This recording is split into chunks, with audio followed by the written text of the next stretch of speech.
All right, now let's talk more about sequence operations, and especially for string type.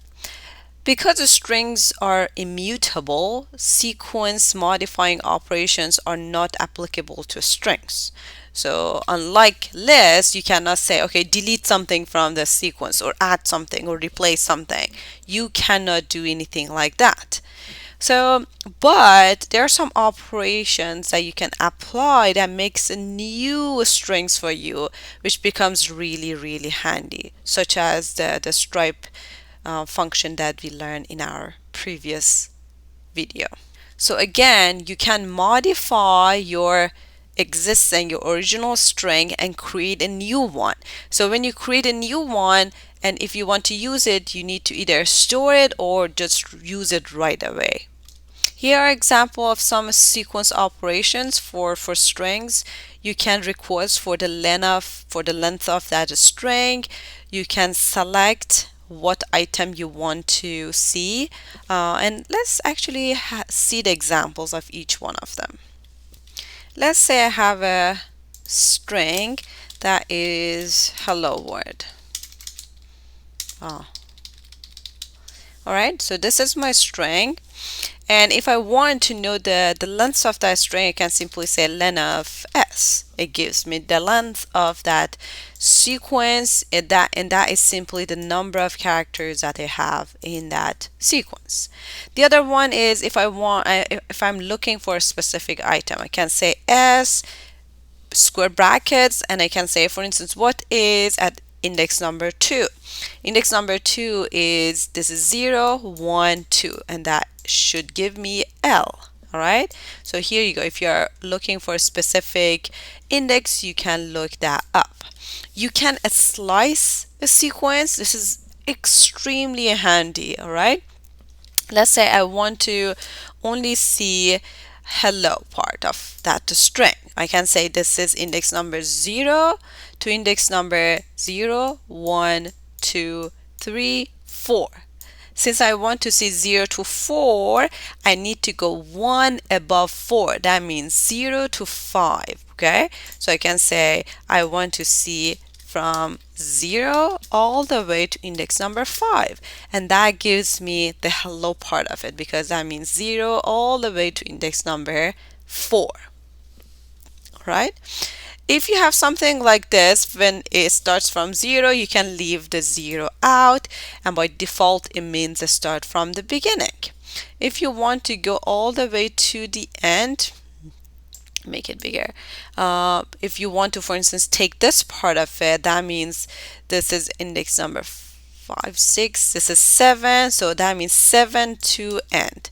So let's say I want to go all the way from 7 to end. That gives me actually 6 to end, sorry, 6 to end, and that gives me the part word. So let's count this. This is 0, 1, 2, 3, 4, 5. Yes, this is 6. All right, so 6 to end gives me the second part of that string.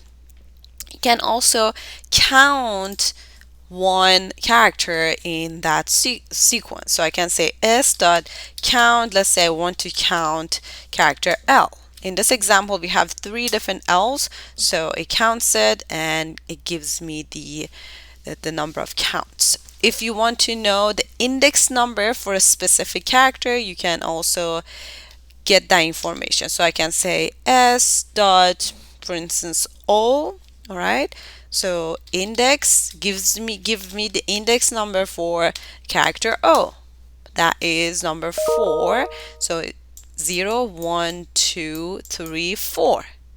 It gives you the index number for the first occurrences of that character, not the second one, not the third one. If you have more, then you need to think about other ways to get the information for those characters. Okay, but if you have multiple character in a string, the index number gives you the index of the first occurrences of that character.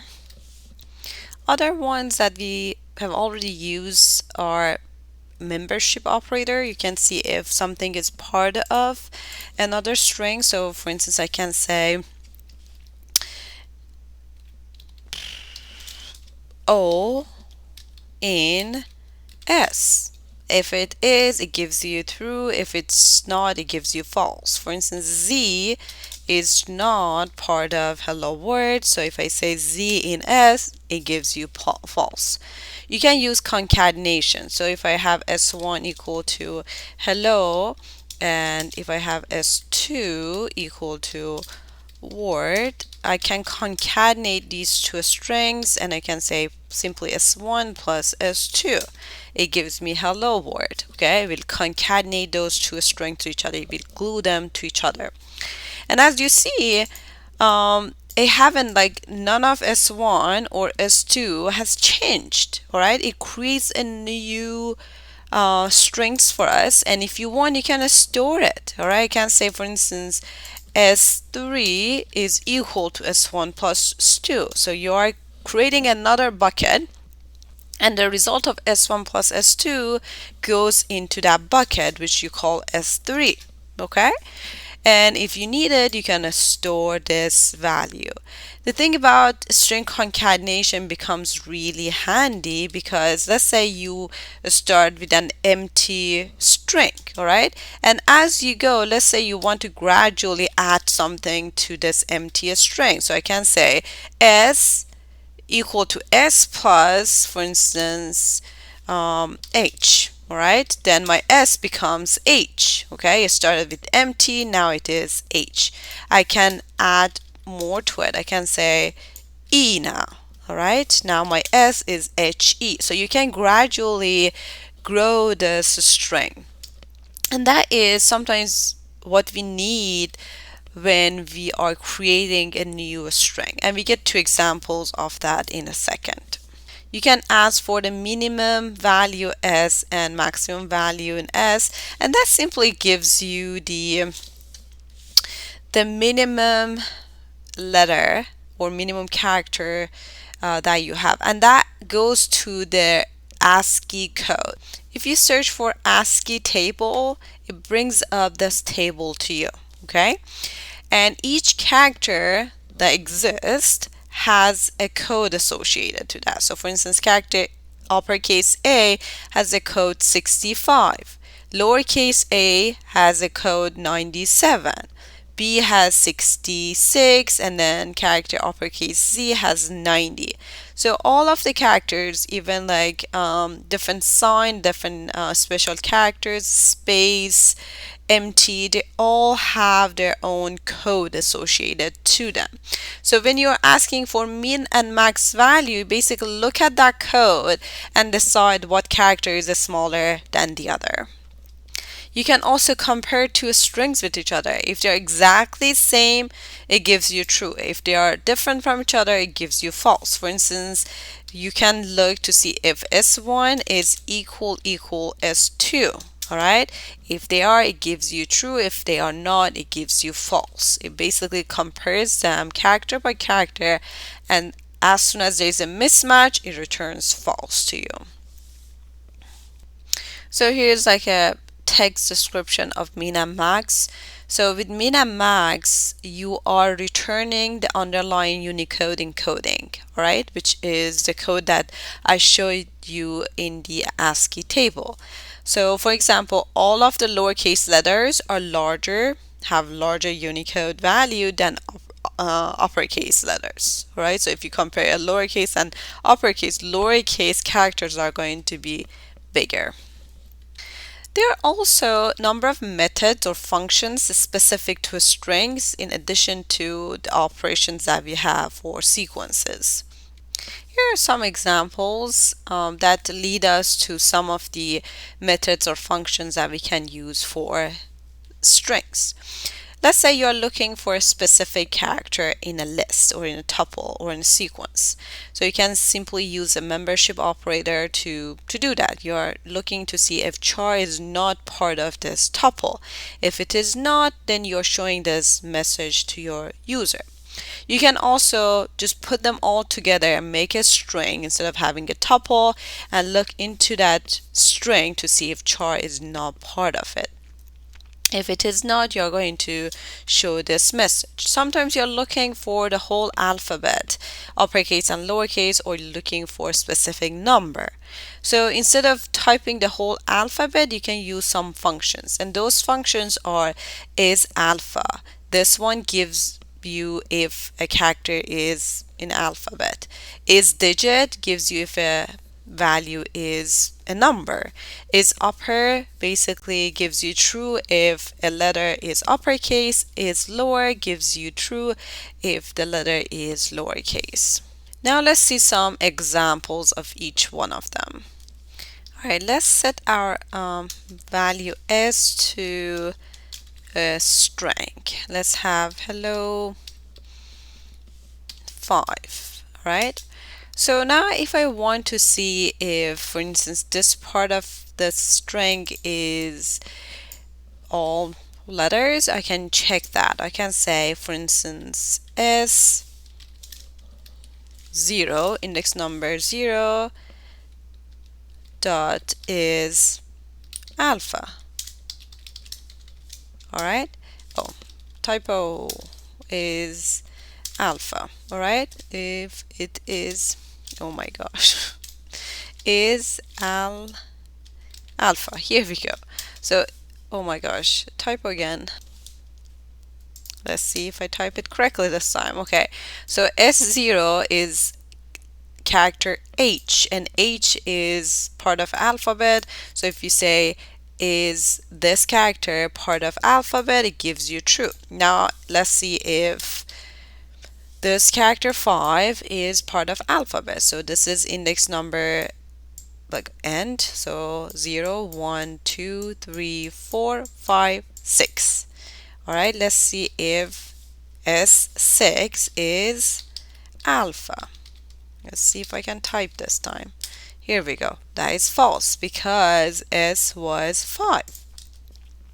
Now let's have just hello as our string S. So if I say S dot is alpha, it should give me true because it only contains alphabetic characters. If I have another string, I'm going to reassign something to it. Let's say I only have numbers to it. And if I say S is digit, I'm checking to see if that string is a numeric string.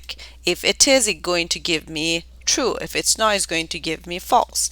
If I have a letter as part of it, and if I try to see if it's digit, then it gives me false because part of it is not number or numeric string, so that causes it to give me false. If you also want to see if something is lowercase or uppercase, you can do that. So if I say S dot is upper, it's going to give me false because all of the characters that you have in this string are lowercase. Now if I do the same thing, but if I do look for lowercase, it should give me true because all of the characters are lowercase. All right, so you can play with them, especially for different problem in which it asks you to process the data that you have, especially reading from a text file, processing that the information that comes from a text file, which are going to be all type of string. These operations becomes really handy.